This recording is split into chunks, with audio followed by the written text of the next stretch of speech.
Monsieur le député de Granby.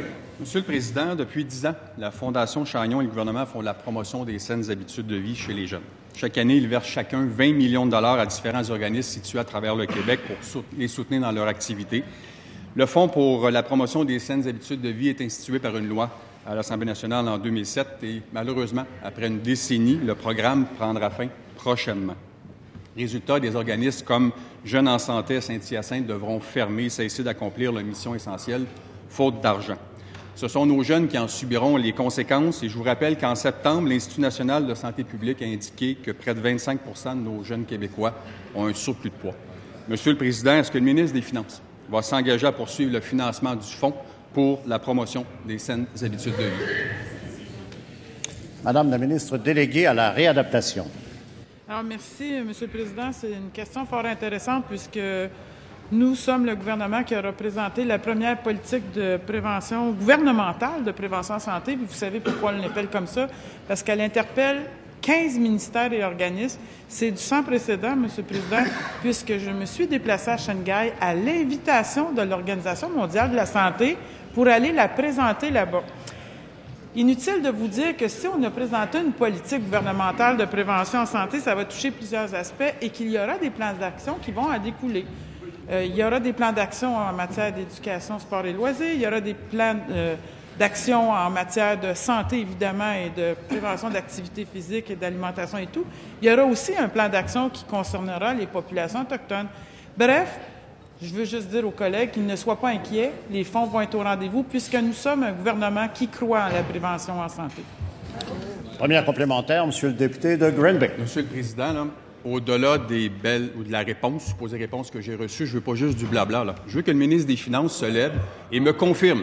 Parce que ces organismes qui ont acquis une grande expertise dans la promotion des saines habitudes de vie, là, sont un peu dépourvus en se disant le fonds se termine cette année. Est-ce que le ministre peut se lever et me confirmer qu'il va reconduire le fonds pour soutenir les saines habitudes de vie pour 2017?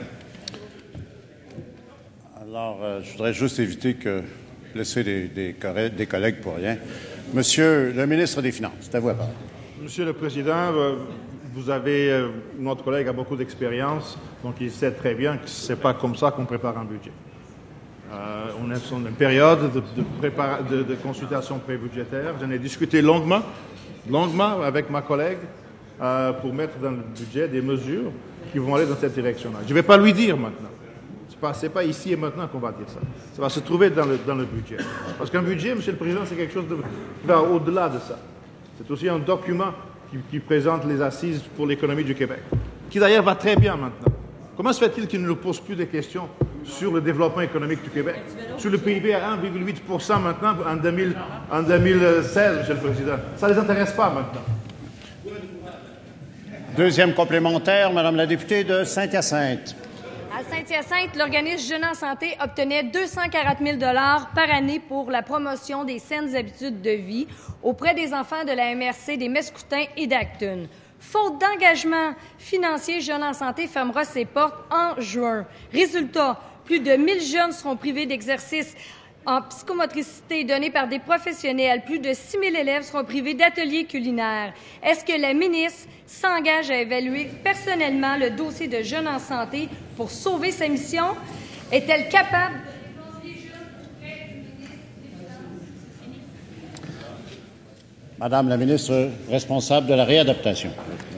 Je suis vraiment heureuse que du côté de la CAQ, on se soucie de la prévention en santé. Ça va être certainement des gens qui vont nous aider à faire la promotion. D'ailleurs, j'ai participé à une activité qui s'appelle Capsana, où il y a un 30 jours d'inscription où on peut s'inscrire. Et j'ai dit que j'allais mobiliser les 125 députés. Alors, je vous sollicite pour parrainer une activité dans votre comté. Vous allez recevoir une correspondance. Monsieur le Président, dans la politique qui était très audacieuse, je viens de le dire, il y aura des plans d'action, mais nous nous sommes fixés 9 cibles. Les cibles, là, ça va de la réduction du tabagisme, l'augmentation de l'activité physique, augmenter l'offre de logement pour les personnes qui en ont besoin. En terminant. Faire en sorte que les gens soient plus en forme.